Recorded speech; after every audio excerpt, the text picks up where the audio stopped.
My sister died during postpartum, and I'm a complete wreck. My 28-year-old sister gave birth to her first daughter 2 weeks ago. I, 17F, was in the hospital together with my parents and her husband. The birth went pretty smooth, although she was screaming so loud. I was so excited to be an auntie, and holding my newborn niece in my arms was a precious moment. Everything seemed fine afterwards.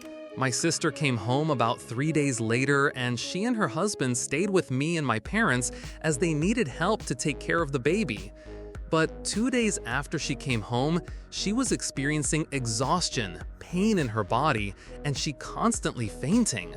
She kept insisting that she was fine, but our mother said that fainting is not fine and brought her back to the hospital, where they discovered an infection or internal bleeding or both somewhere in her body, and they were unable to treat it in time despite giving her mounds of antibiotics before he passed away 2 days later.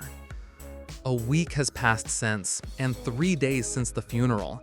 I can't stop crying and thinking that if the doctors had noticed that something was wrong, my sister could still be alive. I loved my sister to death. She was my role model growing up. Now I lost her forever and only have my niece, who is completely unaware of what's going on. I'm sad and angry and upset, and I miss my big sister so freaking much. I can't talk about this with my friends, and she was my only sibling.